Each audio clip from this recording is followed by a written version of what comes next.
আসসালামু আলাইকুম প্রিয় শিক্ষার্থীরা, আজকে আমরা দেখব অষ্টম শ্রেণীর তথ্য ও প্রযুক্তি বইয়ের প্রথম অধ্যায় এবং সম্পূর্ণ প্রথম অধ্যায়। তো এই বইটা হচ্ছে 2025-এর নতুন পাঠ্যসূচির। তো প্রথম অধ্যায়ে আমরা দেখতে পাচ্ছি তথ্য ও প্রযুক্তির গুরুত্ব। এটা 1 থেকে 19 নম্বর পৃষ্ঠা এবং এই অধ্যায়ে আমরা যা যা শিখব সেটার একটা সামারি, যেটা ডেসক্রিপশন বক্সে আপনারা পেয়ে যাবেন। তো এখানে শুরুতেই আমরা দেখতে পাচ্ছি দুইজন মহিলাকে, যারা ল্যাপটপে কিছু একটা করছে, হয়তো সম্ভবত কোনো ভিডিও দেখছে কিংবা গুরুত্বপূর্ণ কোনো কাজ করছে।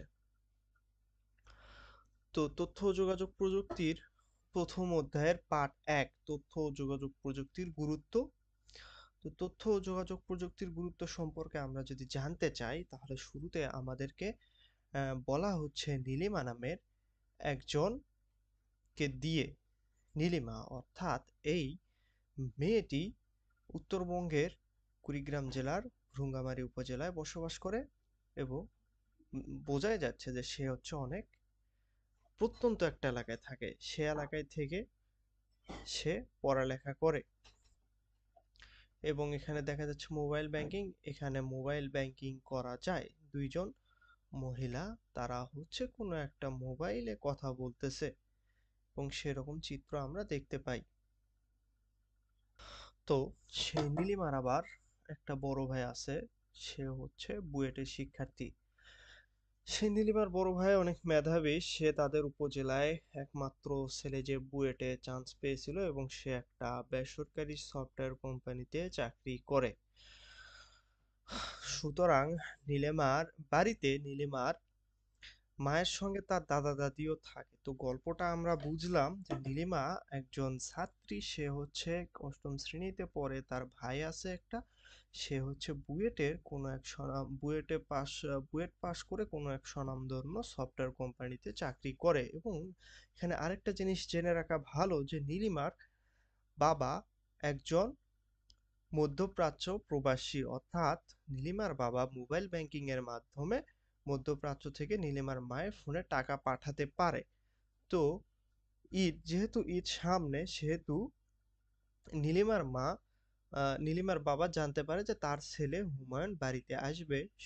সুতরাং নীলিমার বাবা করে কি, মোবাইল ব্যাংকিং এর মাধ্যমে নীলিমার মায়ের কাছে টাকা পাঠাচ্ছে। যে চিত্রটা আমরা এখানে দেখতে পাচ্ছি, এখানে নীলিমার মায়ের কাছে হচ্ছে টাকা পাঠাচ্ছে। আবার নীলিমার দাদা, সে পুরাতন বয়সের মানুষ হলেও সে পত্রিকা পড়তো। পত্রিকা পড়ে সে জানতে পারে যে বিসিএস ক্যাডারে লোক নিয়োগ নিচ্ছে, যেটা অনেকের ড্রিম থাকে বিসিএস ক্যাডার হওয়া। বিসিএস পুলিশ ক্যাডার থেকে শুরু করে অনেক প্রকার অনেক ক্যাডার আছে, যেটা হওয়ার ইচ্ছা অনেকের থাকে। তো সেটা হুমায়ুনের দাদা জানতে পারে।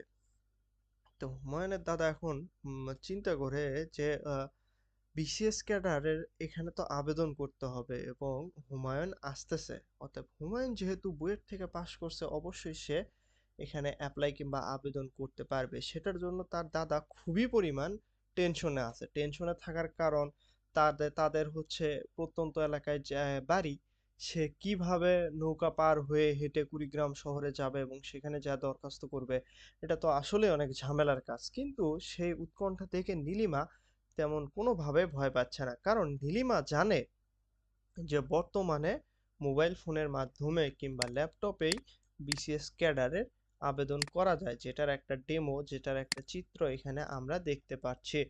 BCS cadre Bangladesh public service কমিশনের একটা ওয়েবসাইটের এখানে আমরা ফ্রন্ট পেজটা দেখতে পাচ্ছি, যেখানে অ্যাপ্লাই করা যায়। এবং এটা আসার পরে তার ভাই, যথারীতি তার ভাই হুমায়ুন বাড়িতে আসলো। আসার পরে যেহেতু সে সফটওয়্যার কোম্পানিতে চাকরি করে, সেহেতু তার একটা অবশ্যই ল্যাপটপ থাকবে। সে ল্যাপটপের সাথে করছে কি, একটা মডেম কানেক্ট করছে। এই যে মডেম এখানে দেওয়া আছে, মডেম কানেক্ট করে তার বাড়ির থেকেই সে ইন্টারনেট অ্যাক্সেস নিয়ে তার দাদার কথা শুনে বিসিএস এর অ্যাপ্লাইটা সে করে দিল। যে চিত্রটা আমরা এখানে গল্পের মাধ্যমে পড়ার মাধ্যমে যে এই গল্পটি আমরা এখানে জানতে পারি। তো এখানে দলগত কাজ দেওয়া আছে, বাংলাদেশের প্রেক্ষিতে তথ্য ও প্রযুক্তির গুরুত্ব উল্লেখ করে আকর্ষণীয় একটি পোস্টার ডিজাইন করো। তো পোস্টার ডিজাইন, পোস্টারটা আসলে আমরা কিভাবে ডিজাইন করি কিংবা পোস্টারটা কি, এটা আহ, আপনারা ইউটিউবে সার্চ দিলে পাবেন কিভাবে আমরা পোস্টার ডিজাইন করব। এখানে ইউটিউবে সার্চ দিলেই আপনারা দেখতে পারবেন যে কিভাবে পোস্টার ডিজাইন করা হয়, সেটার প্রেক্ষিতে আপনারা নিজেরা পোস্টার ডিজাইন করে নেবেন। আচ্ছা, এবার আসি আমরা পার্ট 2-এ। পার্ট 2, কর্মসৃজন ও প্রাপ্তিতে তথ্য ও যোগাযোগ প্রযুক্তি। হ্যাঁ, এই অধ্যায়ে আমরা দেখতে পাই যে এখানে শুরুতে বলা হয়েছে ইন্টারনেট সম্পর্কে অনেক বিস্তারিত, মানে তথ্য ও যোগাযোগ প্রযুক্তি ব্যবহার করে বিভিন্ন মানুষ কিভাবে কর্মে যোগদান করছে এবং কর্মের কাজের ধারা কিভাবে পরিবর্তন হচ্ছে। তো এখানে আমরা দেখি প্রথমেই MIT, American Massachusetts university institute of technology, অর্থাৎ এমআইটি। এমআইটির নাম তো আমরা সবাই শুনেছি। এখানকার অধ্যাপক ডক্টর ইকবাল কাদির এর মতো সংযুক্তি উৎপাদনশীলতা অর্থাৎ কানেক্টিভিটি ইজ প্রোডাক্টিভিটি, মানে যত বেশি মানুষ মানুষের সাথে যুক্ত থাকবে তত বেশি তারা কাজ করতে সক্ষম হবে, অর্থাৎ প্রযুক্তি এবং সংযুক্তি বাড়লে জনগণের উৎপাদনশীলতা বাড়ে এবং নতুন নতুন কর্মসংস্থান তৈরি হয়। তো এখানে আমরা তথ্য প্রযুক্তি ব্যবহারের ফলে বিভিন্ন রকমের কর্মী দক্ষ হয়ে ওঠার জন্য আমরা এখানে অনেক কিছু দেখতে পারি। তো কিছুদিন আগে আমার একজন পরিচিত জনের কাছে শুনলাম, তিনি হচ্ছে ব্যাংকে জব করতেন। তিনি আগে ম্যানুয়ালি একটা কাজ করতেন, যার কারণে তার খাতাপত্র থেকে শুরু করে অনেক কিছু ম্যানুয়ালি 4-5 জন লিখতো। কিন্তু বর্তমানে কম্পিউটার প্রযুক্তি এবং কম্পিউটার আসার কারণে সেগুলো কি করা হয়, একজনেই লিখতে পারে। তো এইরকম যে কোনো প্রতিষ্ঠানে উৎপাদনশীলতা বাড়ছে এবং বিভিন্ন বিপজ্জনক কাজে রোবটের ব্যবহার করা হচ্ছে, যেমন অনেক সময় হাই ভোল্টেজ তারে রোবটের ব্যবহার করা হয়, যেখানে রোবট কাজ করে। এবং কর্মীদের উপস্থিতির সময়কাল, বেতন ভাতা ইত্যাদি করার জন্য স্বয়ংক্রিয় উপস্থিতি যন্ত্র, যেটা আমরা অনেক সময় দেখি, ওই যে মানে নখ দিয়ে ফিঙ্গার দিয়ে ঢোকে, অনেক সময় ফিঙ্গারপ্রিন্ট দেওয়া হয়, মানে যে কোনো কোম্পানি প্রথমে গেলে সেখানে তাদের দরজায় একটা ফিঙ্গারপ্রিন্ট যন্ত্র থাকে, যেখানে তারা আঙ্গুল দিয়ে তাদের উপস্থিতিতে জানান দেয়, দিয়ে তাদের আহ, কর্মস্থলে প্রবেশ করে। এবং বিভিন্ন গুদামে মালামাল সজ্জিত করার স্বয়ংক্রিয় যন্ত্র, এখানে বিভিন্ন ধরনের মালামাল গুদামে মালামাল সুসজ্জিত করার জন্য কনভেয়ার বেল্ট থেকে শুরু করে অনেক প্রকার যন্ত্র আমরা দেখতে পারি। এবং টেলিফোন এক্সচেঞ্জের মাধ্যমে কম্পিউটারে নিয়োজিত ডিজিটাল ব্যবস্থার কারণে পৃথক জনবলের প্রয়োজন হয় না। মানে বিভিন্ন প্রকার টেলিফোন থাকার কারণে মানে কাউকে বলা হয় না যে তুমি এটা নিয়ে আসো, শুধু টেলিফোন করে বলে দেওয়া হয় যে হ্যাঁ তুমি আসো, কিংবা এরকম কিছু করো, যেটা ফোনের মাধ্যমে করা হয়। এবং স্বয়ংক্রিয় ইন্টারেক্টিভ ভয়েস প্রযুক্তির মাধ্যমে যে কোনো সময় যে কোনো গ্রাহকের কলের জবাব দেওয়া হয়। যেমন এখানে আমরা 999 কল দিলে অনেক সময় বলে কি, এখন সবাই ব্যস্ত আছে, একটু পরে কল করুন। এটা হচ্ছে স্বয়ংক্রিয় ভয়েস প্রযুক্তি। স্বয়ংক্রিয় ভয়েস প্রযুক্তি মানে কোনো মানুষ যখন আপনার সাথে কথা বলার আগে আপনাকে ব্যস্ত রেখে কিছু সময়, সেটা হচ্ছে স্বয়ংক্রিয় ভয়েস প্রযুক্তির ব্যবহার। 999 আছে, 121 আছে, এবং বিভিন্ন প্রকার এইরকম সেবামূলক নাম্বারে কল দিলে এরকম হয়। এবং অনেকের ক্ষেত্রে ব্যক্তি বিশেষে অনেকে নিজের নাম্বারেও এটা সেট করে রাখতে পারে। ব্যাংকের এটিএম এর মাধ্যমে আমরা যে কোনো সময় নগদ অর্থ তোলা যায়। আপনারা কম বেশি এটিএম বুথের সাথে পরিচিত থাকার কথা অবশ্যই। যারা নাই তারা ভবিষ্যতে জানতে পারবেন যে আসলে এটিএম বুথটা কি জিনিস। এখানে হচ্ছে টাকার লেনদেন করা যায় যে কোনো সময়, 24 ঘন্টা এটিএম বুথ খোলা থাকে। আবার অন্যদিকে আইসিটির মানে এইসব প্রযুক্তিগুলো উন্নতকরণ করার কারণে, কম্পিউটারাইজড করার কারণে অনেকের অনেক কিছু পরিবর্তন করতে হয়, কারণ এই পরিবর্তিত পরিস্থিতিতে কর্মীদেরকে নিজেদের সাথে মানিয়ে নিতে হয়, এরকম অবস্থার সাথে ক্রমাগত দক্ষ করে তুলতে হয়, মানিয়ে নিতে হয়। এবং অনেক কাজ কম্পিউটারের সাহায্যে অনেক কাজ বিশেষ দক্ষতার সাথে সম্পন্ন করা যায়, যার কারণে অনেকেই অনেক কিছুতে এক্সপার্ট হতে হয়। এবং বিভিন্ন ধরনের কাজ আগে যেটা বিশেষ দক্ষতার প্রয়োজন ছিল না, সেটা এখন দক্ষতা নিয়ে করতে হয়। যেমন ফটোগ্রাফি, তারপরে ভিডিও এডিটিং এসব কিছু করতে গেলে একটা স্কিল কিংবা দক্ষতার প্রয়োজন হয়।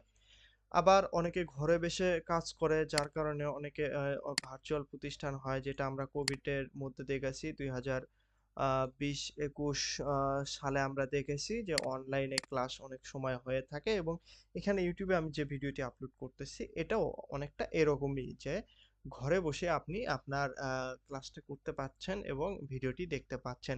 এবং স্বয়ংক্রিয় মনিটরিং এর মাধ্যমে বিভিন্ন কর্মীদের কাজ ফাঁকি দেওয়ার সুযোগ হ্রাস পায়। মানে অনেক সময় সিসিটিভি লাগানো থাকে, সিসিটিভি ক্যামেরা লাগানো থাকে বিভিন্ন জায়গায়। যার কারণে সিসিটিভি ক্যামেরায় ধরা পড়ে যে কর্মীরা কাজ ফাঁকি দিচ্ছে কিনা, কোনো কিছু করছে কিনা। আবার তথ্য প্রযুক্তির ব্যবহার কারণে আ মোবাইল ফোন কোম্পানিতে বাংলাদেশের অনেক বড় একটা কাজের সুযোগ তৈরি হয়েছে। বিভিন্ন প্রকার মোবাইল কোম্পানি, যেমন আমরা গ্রামীণফোন, বাংলালিংক, টেলিটক, এয়ারটেল এবং রবি, এসব কিছুতে আমরা দেখি অনেক মানুষ এখানে কাজ করে। অনেক বিপুল সংখ্যক কর্মীর কর্মসংস্থান, বিপুল সংখ্যক মানুষের কাজের ব্যবস্থা হয়েছে। এবং মোবাইল ফোন বিপণন এবং বিক্রয় রক্ষণাবেক্ষণ করার কারণে অনেকগুলো কোম্পানিতে প্রায় ১২ কোটি গ্রাহকের সেবা দেওয়া লাগে এবং তাদের জন্য এখানে বিভিন্ন ধরনের বিক্রয় কেন্দ্র এবং বিভিন্ন রকমের বিক্রয় পরবর্তী সেবার জন্য অনেক কর্মীর চাহিদা সৃষ্টি হয়েছে। এবং মোবাইল ফোনের বিভিন্ন রকম সেবা, প্রতিনিয়ত বিল পরিশোধ ইত্যাদি অনেক কিছু করার কারণে বিকাশের মাধ্যমে অনেকে লোড দেয় এবং বিভিন্ন জায়গায় লোড দেওয়া হয়।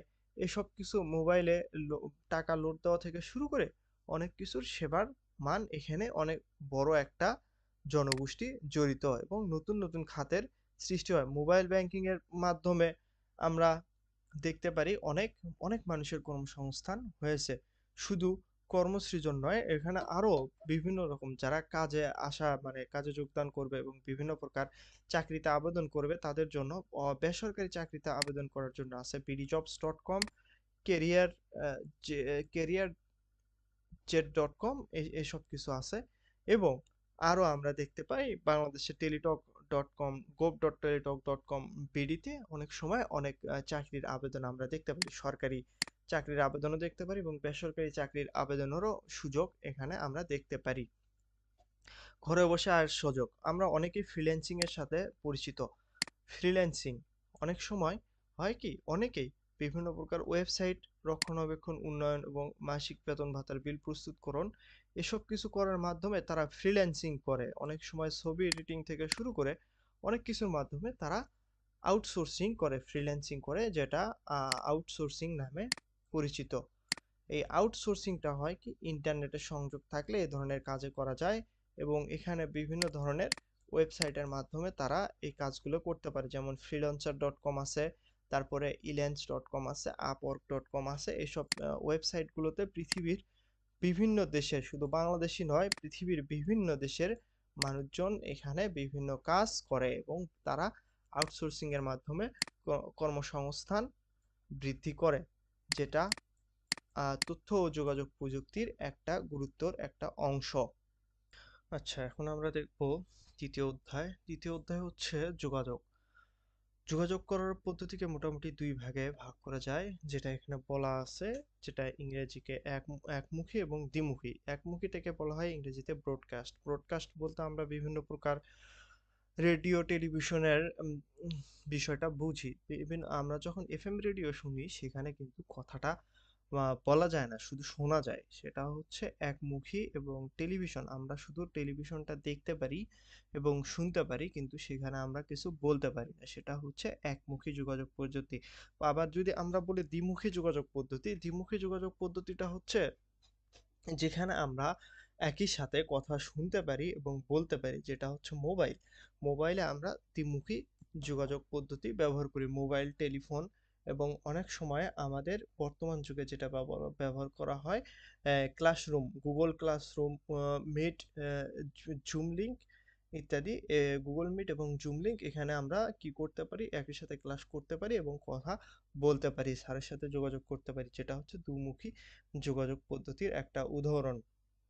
আবার এখানে একটা আমাদের মুক্তিযুদ্ধর প্লট যেটা দেওয়া আছে, চট্টগ্রাম বন্দরের জাহাজডুবি, যেখানে বাংলাদেশি নৌ কমান্ডোর একটি দল পাকিস্তানি সেনাবাহিনীর সতর্ক পাহারা ফাঁকি দিয়ে চট্টগ্রাম বন্দরের জাহাজে মাইন লাগিয়ে অনেকগুলো জাহাজ ডুবে ফেলায়। সেটা হচ্ছে কি 1971 সালে 15ই আগস্ট রাত 2টা 15 মিনিটে এটা করে। কিন্তু এটা করে তারা করে মানে শুধু এমনিতেই করে না, এটা তারা করে কি একটা নির্দেশে, যে নির্দেশটা এসেছিল রেডিওর মাধ্যমে আকাশবাণীতে। সেই সময় মুক্তিযোদ্ধাদের অনুরোধে আকাশবাণীতে রেডিও থেকে 13ই আগস্টে বেজে ওঠে বিখ্যাত গায়ক পঙ্কজ মল্লিকের গাওয়া একটি গান, আমি তোমায় যত শুনিয়েছিলাম গান। অর্থাৎ এই গানটা ছিল তাদের কোড, যে এই গানটা যখন তোমরা রেডিওতে শুনতে পারবা, তোমরা সেই সময় হচ্ছে কি করবা, ওই যে ওই বন্দরে তোমরা হামলা চালাবা। অর্থাৎ 1971 সালে 15ই আগস্ট রাত 2টা 15 মিনিটে এই গানটা হচ্ছে রেডিওতে বেজে ওঠে, এবং তারা সেই সময় যে হামলা করে, চট্টগ্রাম বন্দরে হামলা করে, যেটা ছিল একমুখী যোগাযোগের একটা মাধ্যম। কিন্তু তারা আগেই বলে রেখেছিল, একটা কোড ছিল যে এই গানটি বেজে উঠলে তোমরা এই সময় হামলা করবা, যেটা বর্তমানে আমাদের কাছে একটু অবিশ্বাস্য মনে হয়, কিন্তু বাস্তবে এটা 1971 সালে হয়েছিল। আজ থেকে এত বছর আগে তখন যোগাযোগ ব্যবস্থা তো আর এমন উন্নত ছিল না, যার কারণে তারা সেভাবেই বিভিন্ন জায়গায় কোড পাঠাতো এবং এভাবে হামলা করে আমাদের দেশকে শত্রুমুক্ত করেছিল। এবং রেডিও টেলিভিশনের মাধ্যমে অনেক দূরেও পাঠানো যায় এবং অনেক দূরের সংবাদ আমরা শুনতে পারি। বর্তমানে আমরা বিবিসি নিউজে আমরা পুরো পৃথিবীর খবর দেখতে পারি। আল জাজিরা নিউজ চ্যানেলের মাধ্যমে আমরা অনেক দূরবর্তী স্থানের খবর আমরা শুনতে পারি, এবং আমরা চাইলে অনেক অনেক প্রকার অনেক অনেক আহ, অনুষ্ঠান আমরা দেখতে পারি, যেগুলো আমরা বাংলাদেশের না, অন্যান্য দেশের সংস্কৃতি, ইংলিশ সংস্কৃতি, এমনকি বর্তমানে স্টার জলসা কিন্তু বাংলাদেশের কোনো চ্যানেল না, এটা হচ্ছে ভারত বাংলার চ্যানেল। সেটাও আমরা দেখতে পারি দূরবর্তী, সেটা আমাদের এখান থেকে অনেক দূরবর্তী জায়গার একটা চ্যানেল, এবং সেটা আমরা দেখে থাকি। আবার আমরা দেখা যায় যে হচ্ছে মোবাইল ফোন ব্যবহার করি, এবং অনেকেই ল্যাপটপ ব্যবহার করি। কম্পিউটার, ল্যাপটপ, স্মার্টফোনের মাধ্যমে আমরা যে তথ্য যে নিউজগুলো পড়ি, এখানে দেখা যাচ্ছে নিউ ইয়র্ক টাইমসের একটা অনলাইন ভার্সন, যেটাতে অনেক অনেক মানুষ নিউজ পড়ছে, অনেক মানুষ নিউজগুলো পড়ছে, যেটার উদাহরণ আমরা এখানে দেখতে পাই। আবার এখানে একটা টেলিভিশন, এটা হচ্ছে কনসেপচুয়াল, এটার বাস্তবে অস্তিত্ব আমি দেখি নাই। এটা হচ্ছে কনসেপচুয়াল একটা ফোন, যেখানে টেলিফোনে কথা বলার সাথে সাথে দেখারও ব্যবস্থা আছে। কিন্তু বর্তমানে আমরা দেখতে পারি কি, আমাদের প্রত্যেকটা স্মার্টফোনে একটা করে ফ্রন্ট ক্যামেরা কিংবা সেলফি ক্যামেরা দেওয়া থাকে, সেটার মাধ্যমে আমরা বিভিন্ন প্রকার ইমো কিংবা হোয়াটসঅ্যাপ কিংবা মেসেঞ্জারে অপরজনের চেহারা দেখতে পারি। সেটারই একটা উদাহরণ এখানে বোঝানোর চেষ্টা করা হয়েছে। এবং এখানে আমরা সবাই জানি যে আমাদের মধ্যে অনেকেই বিদেশে কর্মরত আছে, যারা প্রবাসী নামে আমাদের কাছে বেশি পরিচিত। তারা কি করে, তারা হচ্ছে মোবাইল ফোনের মাধ্যমে তাদের আত্মীয় স্বজনের সাথে যোগাযোগ করে, ইমোতে কথা বলে বেশিরভাগ। সেই ইমো হচ্ছে কি একটা যোগাযোগ প্রযুক্তির মাধ্যম, যেটা আমরা এই অধ্যায়ে দেখছি, যে যোগাযোগ পদ্ধতির মাধ্যমে আমরা বিভিন্ন জায়গায় বিভিন্ন মানুষের সাথে বার্তা বলতে পারি। এক সময় মানুষের শুধু নাম পরিচয় ছিল, নামটাই ছিল। এখন বর্তমানে আমরা দেখি তাদের ইমেইল অ্যাড্রেস আছে, তারপরে আছে কি ফেসবুক আইডি আছে, অনেকের আবার টিকটক আইডি থাকে, অনেকের আবার কি থাকে, ইনস্টাগ্রাম আইডি থাকে, যেটাও একটা মানুষের পরিচয়। এখানে বইয়ে শুধু ইমেইলের কথা বলা আছে, কিন্তু আমাদের আসলে শুধু ইমেইল না, ইমেইল তো থাকেই ম্যান্ডেটরি, তাছাড়া আরো বিভিন্ন প্রকার অ্যাড্রেস থাকে। তারপরে আমরা এগুলো হচ্ছে সবই তথ্য যোগাযোগ প্রযুক্তির একটা অংশ।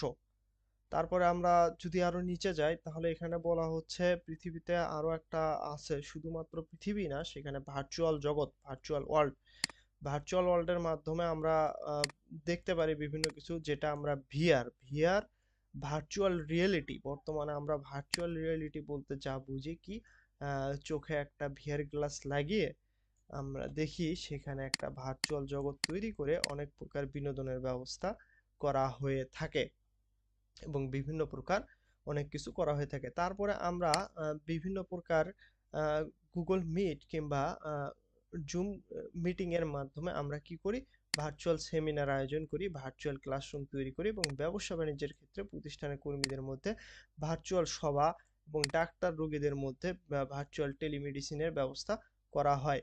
রোগী আর হসপিটালের সভা থেকে শুরু করে সামাজিক যোগাযোগ রক্ষণাবেক্ষণ ভার্চুয়াল গেট টুগেদার আয়োজন করা হয় ওয়েব কনফারেন্সিং এর মাধ্যমে, যেটা বিভিন্ন অনলাইনে, সেটা অবশ্যই অডিও এবং ভিডিও সবারই মতামত এবং সবকিছু ব্রডকাস্ট করা হয়, যেটা অবশ্যই অনলাইনে। কারণ অনেক সময় এখন আধুনিক যুগে অনেক সময় অনেক মানুষের কর্মক্ষেত্রে সুযোগ হয়ে ওঠে না অনেক জায়গায় যাওয়ার। যেমন আমার এখন যারা ভিডিওটি দেখছেন তাদের বাড়িতে যেহেতু আর আমার পড়ানোর সুযোগ হচ্ছে না, তো আপনারা যে এখানে এসে পড়াটা পড়ছেন এটাও একটা কি ভার্চুয়াল ক্লাসরুমের একটা অংশ, যেটা ইউটিউবের থ্রুতে আপনারা পাচ্ছেন এবং এটা অবশ্যই একমুখী যোগাযোগ ব্যবস্থা। অবশ্যই আপনারা কমেন্ট করলে সেখানে আমি দেখতে পারবো যে হ্যাঁ আপনাদের চাহিদা কি, সে অনুযায়ী আমি ফিডব্যাক দিতে পারবো। তারপরে অবশ্যই আমরা দেখি বিভিন্ন মোবাইলে, ল্যাপটপ, ইন্টারনেট কানেকশন স্পিকারের মাধ্যমে অবস্থায় থাকে, যেখানে আমরা অবশ্যই কথাবার্তা এবং অনেক কিছু বলতে পারি এবং অনেক কিছু তাদের যোগাযোগ করতে পারি, যেটা এখানে বলা হয়েছে। অডিও স্পিকার প্রয়োজন মানে কি প্রয়োজন, সেখানে আধুনিক ল্যাপটপ না থাকলে কম্পিউটার ডেস্কটপে কি কি লাগানো লাগে, ইন্টারনেট, ওয়েবক্যাম ইত্যাদি, হেডসেট ইত্যাদি ইত্যাদি লাগানো প্রয়োজন হয়। তারপরে আসে ওয়েব কনফারেন্সিং এর সফটওয়্যারের বৈশিষ্ট্য। এখানে ওয়েব কনফারেন্সের সফটওয়্যারের কথা বলা হয়েছে, যেখানে আসে ভিডিও কনফারেন্সের সফটওয়্যারের উপযুক্ত হার্ডওয়্যার এবং বিভিন্ন ভৌগোলিক দূরত্ব অবস্থানে মিটিং চলাকালে ভার্চুয়াল মুখোমুখি থাকার অভিজ্ঞতা দেয়। ভার্চুয়ালি ভাবে মানে সামনাসামনি থাকার অভিজ্ঞতা দেয়, মানে সরাসরি কথা বলতেছে, ক্লাস নিচ্ছে স্যার, সেখানে বোঝা যায় যে না এখানে আমরা ক্লাস করতেছি এবং লাইভ ক্লাস বলতেছি, সেটা আমরা বলি লাইভ ক্লাস। এবং অনেকে বর্তমানে দেখেন না যে ফেসবুকে লাইভ করে কিংবা ইউটিউবে লাইভ করে, এই লাইভটা অনেকটা এরকম অভিজ্ঞতা দেয়, যেটা ভার্চুয়ালি মুখোমুখি থাকার অভিজ্ঞতা দেয়। অডিও কনফারেন্সিং এর মাধ্যমে আমরা বিভিন্ন জায়গায় সরাসরি আহ, করার অডিও দেওয়ার ব্যবস্থাটা আমরা দেখতে পাই, যেটাও আমরা অডিও কনফারেন্সিং এর নামে বলা হয় ভিডিও স্ট্রিমিং। ভিডিও স্ট্রিমিংটা হচ্ছে কি, সমসাময়িক কোনো ঘটনা ঘটছে, যেমন এই মুহূর্তে যদি শাহবাগে আন্দোলন হয়, সেটা আমরা কি করছি, লাইভ দেখতেছি, সেটা হোক টিভিতে কিংবা ইউটিউবে কিংবা যেটাই হোক, এটা হচ্ছে ভিডিও স্ট্রিমিং। এই শাহবাগের লাইভ শুধু শাহবাগের লাইভই না, বিভিন্ন জায়গায় বিভিন্ন ঘটনা যখন আমরা সরাসরি দেখি, সেটা হচ্ছে ভিডিও স্ট্রিমিং। এবং স্লাইড শো উপস্থাপন, এটা অনেক সময় ক্লাসে কিংবা প্রেজেন্টেশনে কিংবা বিভিন্ন জায়গায় আমরা এটা ব্যবহার করি, বিভিন্ন কোম্পানিতে কিংবা বিভিন্ন কনফারেন্সে যাওয়ার সময় আমরা স্লাইড তৈরি করে নিয়ে যাই এবং সেটা আমরা উপস্থাপন করি, বিভিন্ন কোম্পানির মালিকেরা উপস্থাপন করে, যেটা স্লাইড শো উপস্থাপন নামে এখানে আমরা দেখতে পাচ্ছি। তারপরে যদি আমরা আসি, তারপরে আসছে হোয়াইট বোর্ড। অনেক সময় ডিজিটাল ক্লাসরুমে আমরা হোয়াইট বোর্ডের সাথে পরিচিত হই। বর্তমানে হোয়াইট বোর্ড যেটা আছে, এই হোয়াইট বোর্ডটা সেরকম না।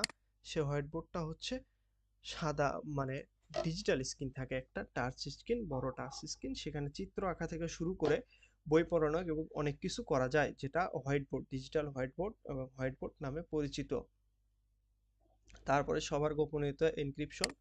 অনেক সময় গোপনীয়ভাবে কোনো সভা করলে আমরা সেটা সবার গোপনীয়তা এনক্রিপ্টেড ভাবে আমরা সে সভাটা করে থাকি।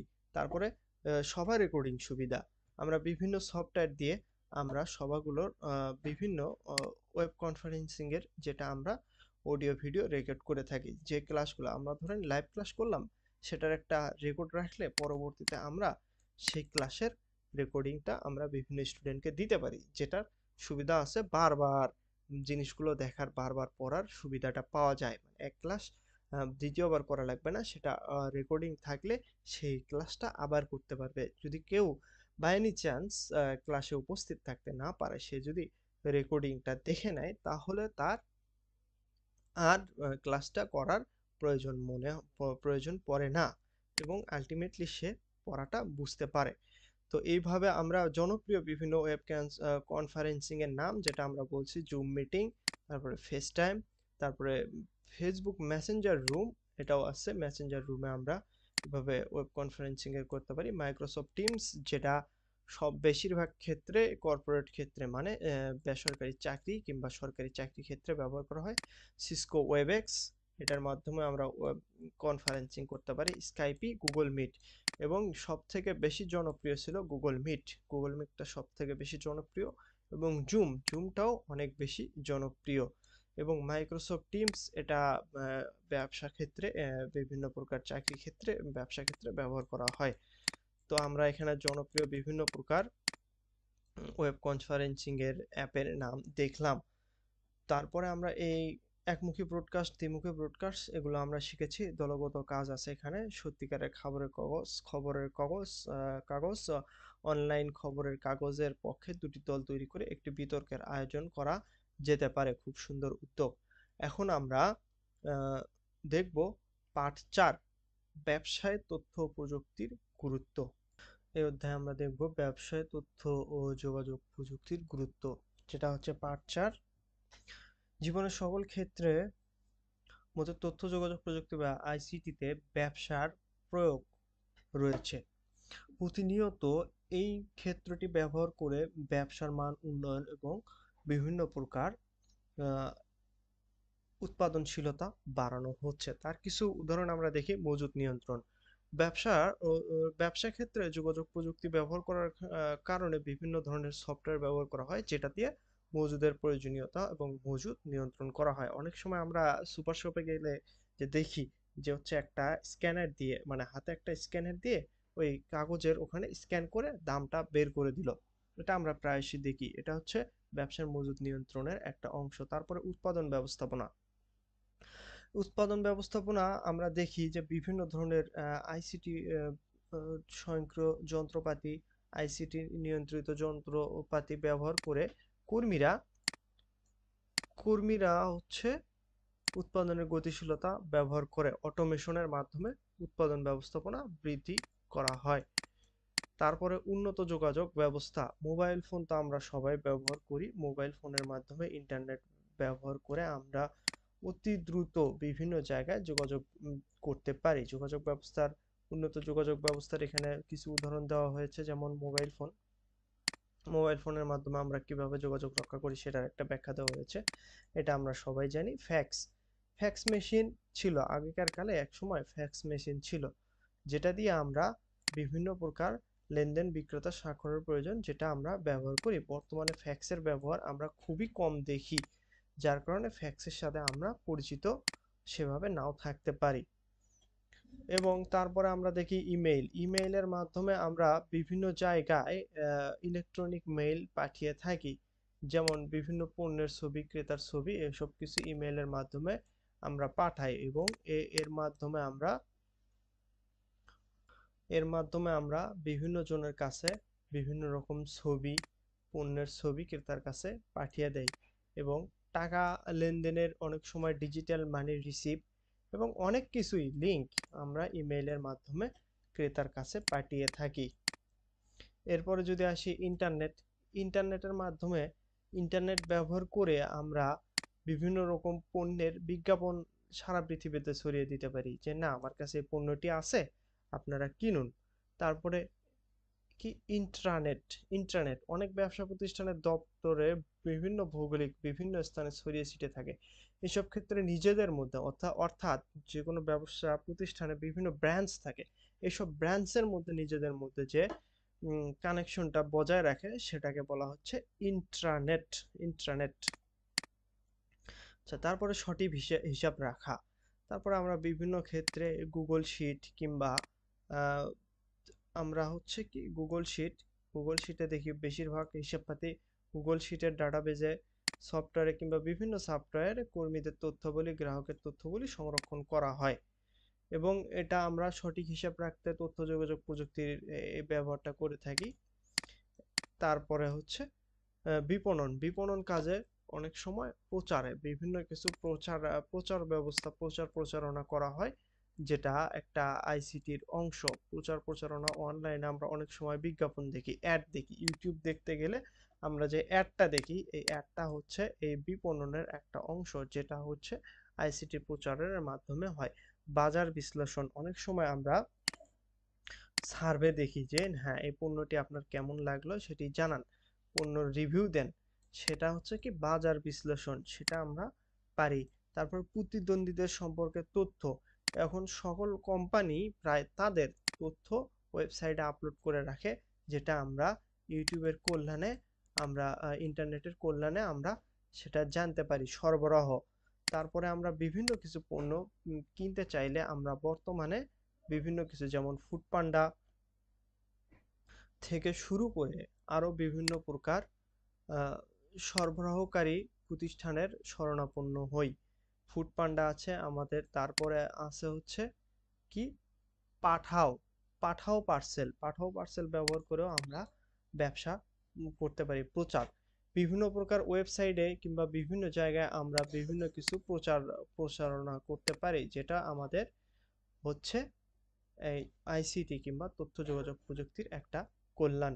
তারপরে বিভিন্ন প্রকার বিক্রয় ব্যবস্থাপনা, হিসাব, এসব কিছু ইলেকট্রনিক মাধ্যমে আমরা করি। ইলেকট্রনিক পয়েন্ট এর মাধ্যমে, ইলেকট্রনিক পয়েন্ট অফ সেলস, এটার মাধ্যমে আমরা বিভিন্ন প্রকার আহ, যে জিনিসগুলো বিক্রয় হয়েছে সেগুলোর আমরা মনিটরিং করতে থাকি, যেটা আমরা দেখা যাচ্ছে এখানে একটা চিত্রের মাধ্যমে আমরা এটা দেখতে পাচ্ছি। এটা আমরা বিভিন্ন জায়গায়, বিভিন্ন সুপার শপ সহ বিভিন্ন জায়গায় আমরা দেখতে পাই। তারপরে মূল্য সংগ্রহ, অনেক সময় আমরা কি করি, ক্রেতাদের কাছ থেকে পেমেন্ট নেই। যেমন গুগলে কোনো কিছু কিনতে গেলে ডুয়েল কারেন্সি কার্ড দিয়ে আমরা পেমেন্ট নেই। তারপরে আমরা হচ্ছে ডেবিট কার্ড, ক্রেডিট কার্ড, বিকাশের মাধ্যমে পেমেন্ট নেই, নগদের মাধ্যমে পেমেন্ট নেই, যেভাবে আমরা মূল্য সংগ্রহ করতে পারি, এবং এটা আইসিটির একটা অংশ। উপরের তথ্যগুলো পর্যালোচনা করলে আমরা এখানে আমরা নতুন কিছু শিখতে পারি, যেমন কর্মী ব্যবস্থাপনা, তারপরে বিভিন্ন প্রকার প্রোডাক্টের লিঙ্ক, বিপণন block, electronic point of sales, এবং এখানে দলগত একটা কাজ আছে যেটা আপনারা অবশ্যই করবেন, তথ্য যোগাযোগ প্রযুক্তি ব্যবসায় ভবিষ্যতে আর কোন ক্ষেত্রে কি কি পরিবর্তন আনা প্রয়োজন সেটা আমাদেরকে বলবেন, এবং আমার এখানে কমেন্ট করে আপনারা জানাবেন।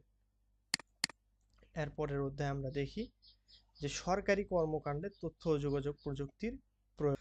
তো আমরা এই অধ্যায়ে, আমি আবার বলছি, আমরা এই অধ্যায়ে দেখব পার্ট 5, সরকারি কর্মকাণ্ডে তথ্য ও যোগাযোগ প্রযুক্তির প্রয়োগ। রাষ্ট্রের অত্যন্ত গুরুত্বপূর্ণ একটা অঙ্গ হলো সরকার। যে কোনো দেশের সরকার দেশের জনগণ নিরাপদ, সৃজনশীল কর্মসংস্থান এবং দারিদ্র্য থেকে নিজেদেরকে মুক্ত করতে বিভিন্ন প্রকার উদ্যোগ গ্রহণ করা হয়, এবং এসব উদ্যোগে অনেক সময় তথ্য ও যোগাযোগ প্রযুক্তির ব্যবহার ব্যাপকভাবে করা হয়। এখানে একটা দিক আমরা বাংলাদেশ সরকারের www.gov.bd, বাংলাদেশ সরকারের যে একটা ওয়েবসাইট আছে, সেই ওয়েবসাইটের আমরা ফ্রন্ট পেজটা এখানে দেখতে পাই। তারপরে সরকারি বিভিন্ন কাজে বিভিন্ন নোটিশ কিংবা বিভিন্ন প্রজ্ঞাপন জারি করার সময় আমরা এই ওয়েবসাইট থেকে বিভিন্ন তথ্যাদি পেয়ে থাকি, যেটারই কথা বলা হয়েছে। বিভিন্ন সরকারি তথ্যাদি প্রকাশ করা হয়, এখানে বিভিন্ন বিজ্ঞপ্তি দেওয়া হয়। তারপরে আইন ও নীতিমালা প্রণয়ন ও সংশোধন, বিভিন্ন বিষয়ে বিভিন্ন আইন ও নীতিমালা প্রণয়ন ও সংশোধন করলে সেটা আমরা খুব তথ্য যোগাযোগ প্রযুক্তির কল্যাণে আমরা খুব তাড়াতাড়ি এবং খুব ভালোভাবে আমরা এটা পেয়ে থাকি। এরপরে বিশেষ বিশেষ দিবস সম্পর্কে ঘটনা প্রচার, আমরা আমাদের মোবাইলে শর্ট এসএমএস সার্ভিস, অর্থাৎ শর্ট মেসেজ সার্ভিস, এসএমএস এর মাধ্যমে বিভিন্ন জায়গায় আমরা পেয়ে থাকি। যেমন আজকে হচ্ছে স্বাধীনতা দিবসের যে একটা মানে খুদে বার্তার মাধ্যমে, শর্ট একটা এসএমএস এর মাধ্যমে বিভিন্ন প্রকার গভর্নমেন্ট মেসেজ আমরা পেয়ে থাকি, যেটাও সরকার এই তথ্য যোগাযোগ প্রযুক্তি ব্যবহারের মাধ্যমে আমাদের দিয়ে থাকে। তারপরে বিভিন্ন প্রকার সরকারি সেবা আমরা খুব সহজেই তথ্য যোগাযোগ প্রযুক্তির কল্যাণে পেয়ে থাকি, এবং এসব কিছুর মধ্যে আমরা পেয়ে থাকি যেমন পর্চা, জমির পর্চা। আগে, বর্তমানে অনেক হয়রানি হইতো অনেক দালালের মাধ্যমে, এই পর্চাগুলো সংগ্রহ করা লাগতো, কিন্তু বর্তমানে আমরা খুব সহজেই জমির পর্চাগুলো অনলাইনে অনুলিপি করে সেগুলো সংগ্রহ করতে পারি। তারপরে ইবুক, তারপর আমরা মোটামুটি সব সর্বপ্রকার বইগুলো আমরা অনলাইনে পেয়ে থাকি, যেটা আছে www.ebookgov.bd। এই বইয়ের এই ওয়েবসাইটে আমরা বিভিন্ন প্রকার সরকারি বইগুলো আমরা পেয়ে থাকি, অনলাইন ভার্সন কিংবা পিডিএফ ভার্সন আমরা পেয়ে থাকি, যেটার একটা সংস্করণ বর্তমানে আমি আপনাদের সামনে উপস্থাপন করছি। এরপরে আছে ইপুজি। ইপুজি অর্থ ইপুজি, চিনিকল পুঁজি, ইক্ষু সরবরাহ অনুমতিপত্র স্বয়ংক্রিয়করণ করা হয়েছে, যেটা ইপুজি নামে পরিচিত, যেটা আমরা এখানে দেখতে পাচ্ছি। তারপরে পাবলিক ফলাফল প্রকাশ, বিভিন্ন প্রকার ফলাফল, যেটা PSC result, JSC result, SSC result, HSC result, এসব কিছু আমরা খুব সহজেই মোবাইলের মাধ্যমে পেয়ে থাকি, যেটা তথ্য ও যোগাযোগ প্রযুক্তির একটা সুবিধা। ই স্বাস্থ্যসেবা, তারপরে বিভিন্ন জায়গায় কল দিলে, যেমন 333-তে কল দিলে আমরা অনেক সময় ই স্বাস্থ্যসেবা পেয়ে থাকি। ওখানে একজন ডাক্তার, মেডিসিন, টেলিমেডিসিনের সেবা আছে, যিনি আপনার তথ্য বিবরণ শুনে আপনাকে একটা মেডিসিন ফোনে এসএমএস দিয়ে থাকে, কিংবা বিভিন্ন প্রকার অভিযোগ পাঠানো হয়, সেটা ই স্বাস্থ্যসেবার একটা অংশ। তারপরে আমরা যদি দেখি আয়কর রিটার্ন, আমরা অনলাইনে আয়কর আয়কর দিতে পারি, আয়কর রিটার্ন, যেটা আমরা অনলাইনের মাধ্যমে দিয়ে ঘরে বসে দিতে পারি। তারপরে টাকা স্থানান্তরের একটা বিষয় আছে, যেটা mobile banking, electronic money transfer, এটার মাধ্যমে আমরা এক স্থান থেকে অন্য স্থানে খুব সহজে টাকা স্থানান্তর করতে। এরপরে আমরা আছে বিল, বিল পরিষেবা ও বিল পরিশোধ। আমরা বিভিন্ন মাধ্যমে অনলাইনের মাধ্যমে ঘরে বসে বিকাশের মাধ্যমে বিদ্যুৎ বিল, গ্যাস বিল এবং পানির বিল দিতে পারি, যেটা তথ্য ও যোগাযোগ প্রযুক্তির একটা অভাবনীয় যুগান্তকারী পরিবর্তন। এরপরে যদি আসি আমরা পরিবহন, বর্তমানে আমরা অনলাইনে খুব সুন্দর করে আমরা মোবাইলেই বাসের টিকিট, ট্রেনের টিকিট, বিমানের টিকিট সংগ্রহ করতে পারি, যেটা তথ্য ও যোগাযোগ প্রযুক্তির একটা অভাবনীয় পরিবর্তন কিংবা বলা চলে একটা সুবিধা। এবার অনলাইনে রেজিস্ট্রেশন, বিভিন্ন সরকারি কর্মকাণ্ডে, আইসিটি কিংবা বিভিন্ন কর্মকাণ্ডে বিভিন্ন জায়গায় আমরা কি করতে পারি, অনলাইনে অনেক কিছু রেজিস্ট্রেশন করতে পারি, যেটা ঘরে বসে করতে পারি, যেটা তথ্য ও যোগাযোগ প্রযুক্তির একটা ভালো সুবিধা বলতে পারি। এরপরে ব্যবসার উদ্দেশ্যে বিভিন্ন রকম ফর্ম, যেটা ফর্ম সরকারি প্রতিষ্ঠান নিবন্ধন করা হয়, যেমন এর মধ্যে register of joint stock company and firms, যেখানে আগে লাই লাইন দিয়ে থাকা লাগতো, সেটা আমরা কি করি, এখন আমরা অনলাইনের মাধ্যমে পূরণ করতে পারি, যেটা আমরা অনলাইনের মাধ্যমে পূরণ করতে পারি, www.rog.gov.bd। এটা আমরা খুব সহজেই অনলাইনের মাধ্যমে আমরা এটা পূরণ করতে পারি, এবং এখানে আমরা বিভিন্ন প্রকার সুবিধা পেয়ে থাকি। কিরকম কি কি সুবিধা পাই, সেটার এখানে একটা চিত্র দেওয়া হয়েছে, যে নামের ছাড়পত্র পেতে আমরা 7 দিন সময় লাগতো, বর্তমানে এখন 30 মিনিটের মধ্যে সেটা হয়ে যায় নিবন্ধন। কমপক্ষে আগে 30 দিন লাগতো, এখন 4 দিনের মধ্যে নিবন্ধন হয়ে যায়।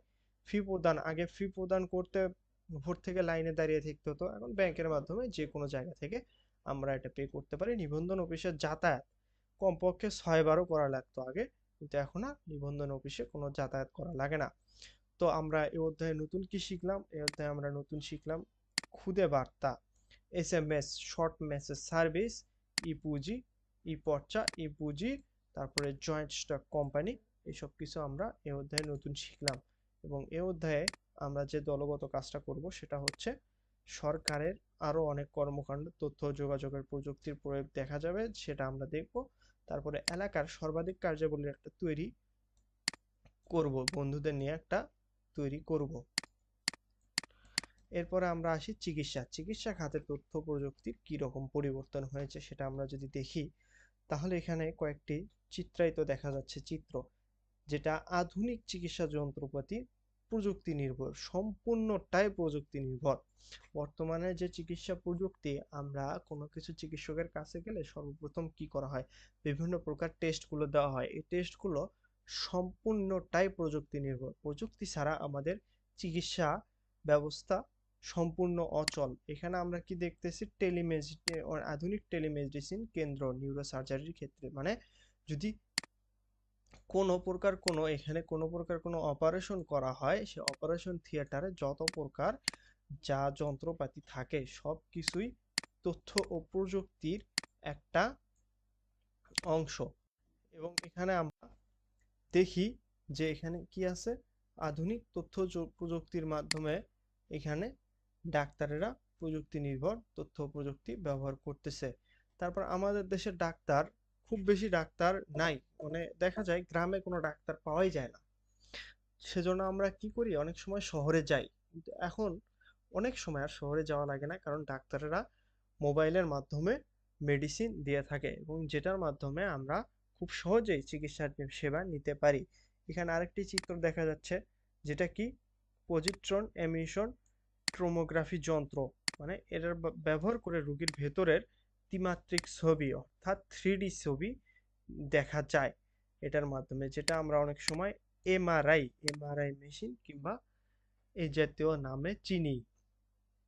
এরপরে আমরা দেখি কি, এখানে মস্তিষ্কের সিটি স্ক্যান করা হয়েছে, মানুষের মস্তিষ্কে কিভাবে কি কোন উজ্জীবিত কি কোন অংশ কিভাবে কাজ করতেছে সেটা দেখার জন্য, এবং মস্তিষ্কে যদি কোনো সমস্যা থাকে সেটা দেখার জন্য এটা ব্যবহার করা হয়েছে।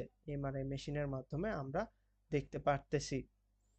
তাহলে আমরা এখানে অনেক কিছুই জানলাম, যেটা হচ্ছে চিকিৎসা ক্ষেত্রে তথ্য প্রযুক্তির একটা অভাবনীয় ব্যবহার করা হয়েছে। তারপরে আমরা যদি আসি, এখানে আমরা দেখব এই অধ্যায়ে আমরা কি শিখলাম, ডাটাবেস শিখলাম, টেলিমেডিসিন শিখলাম, জিনোম সম্পর্কে একটা ব্যবহার, জিনোম সিকোয়েন্সিং, যেটার মাধ্যমে আগে নিখুঁতভাবে রোগ নির্ণয় করা হয় সেটা সম্পর্কেও আমরা জানতে পারলাম। এখানে যদি আমরা অধ্যায়টা পড়ি তাহলে জানতে পারবো। এবং এখানে আমরা দলগত কাজ যেটা আছে চিকিৎসা কাজে ব্যবহার করা হয় এমন যন্ত্রপাতির একটা তালিকা তৈরি করে আমরা কমেন্ট বক্সে সুন্দর করে বলতে পারি। এরপরে আসি গবেষণা ক্ষেত্রে কিভাবে তথ্য ও যোগাযোগ প্রযুক্তির আগ্রহটা কিংবা উন্নয়নটা হচ্ছে। বর্তমান যুগে আমরা যেসব কিছু গবেষণায় দেখি, এখানে একটা উদাহরণ দেওয়া হয়েছে কি, ল্যাবরেটরিতে এক্সপেরিমেন্ট করার পর কম্পিউটারে তথ্যগুলো আপডেট রাখা হচ্ছে।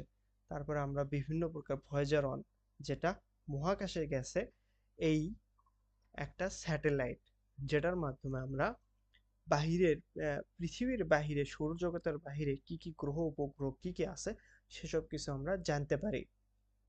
সেটা কিন্তু অবশ্যই তথ্য প্রযুক্তির কল্যাণে গবেষণা করা হয়। এবং এইভাবে গণিত এবং প্রযুক্তি বিজ্ঞান নিয়ে, যাই হোক, যেহেতু একটা কম্পিউটার অনেক বেশি, সুপার কম্পিউটারগুলো অনেক বেশি গণনা করতে পারে, সেহেতু বিজ্ঞানে প্রযুক্তি আর বিজ্ঞান দুটো মিলে একসাথে অনেক গবেষণা করা হয় এবং যেটা অনেক ভালো তথ্য এবং উন্নত তথ্য আমাদেরকে দিয়ে রাখে। এখানে একটা ওয়েবসাইট আমরা দেখতে পাই, যেটা হচ্ছে ওলফর্ম আলফা, যেখানে বিভিন্ন প্রকার গবেষকদের তথ্য সংরক্ষিত আছে এবং সেখানে অনেক কিছু আমরা দেখতে পারি।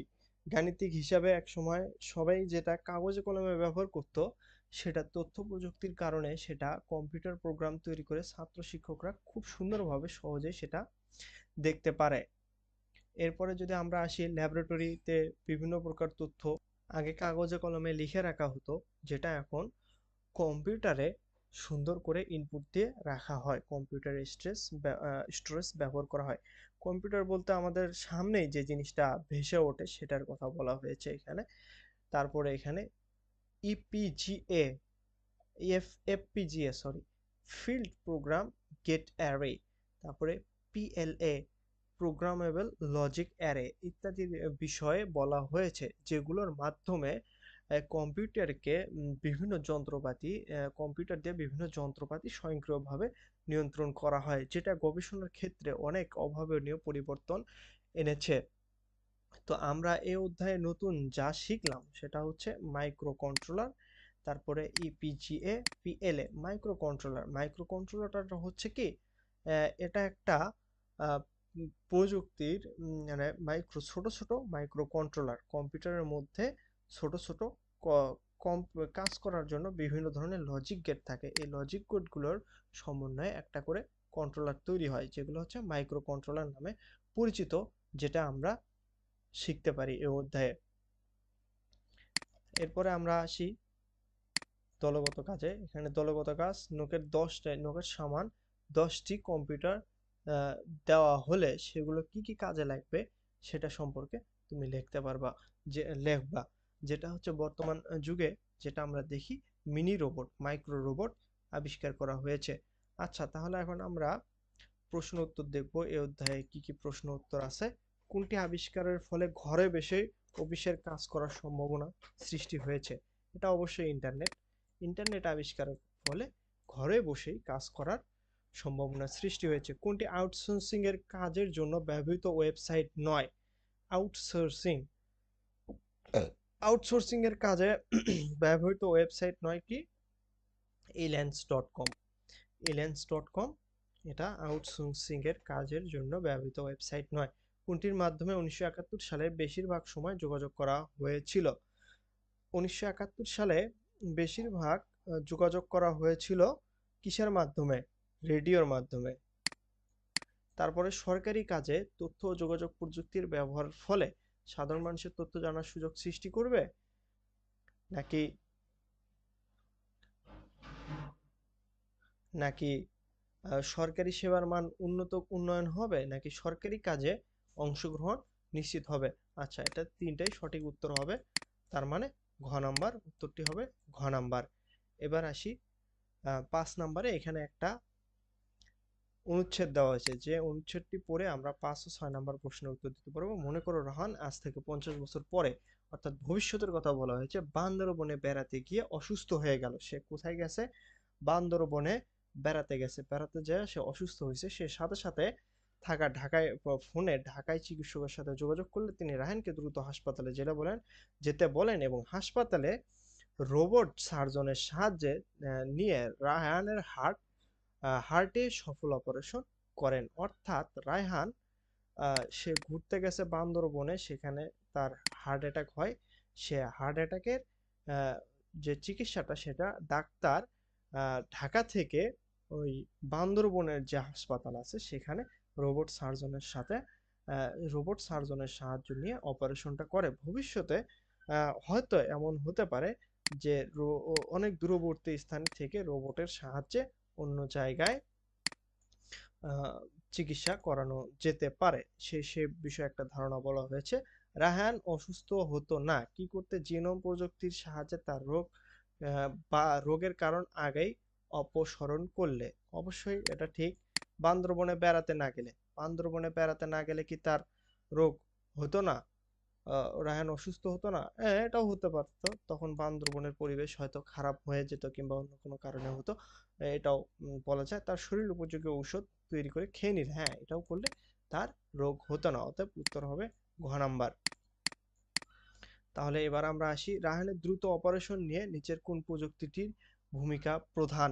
রায়হানের দ্রুত অপারেশনের জন্য নিচের যে প্রযুক্তিটির ভূমিকা প্রধান সেটা হলো আইসিটি। আইসিটি প্রযুক্তি না থাকলে রায়হানের দ্রুত অপারেশন করা যেতে পারত না।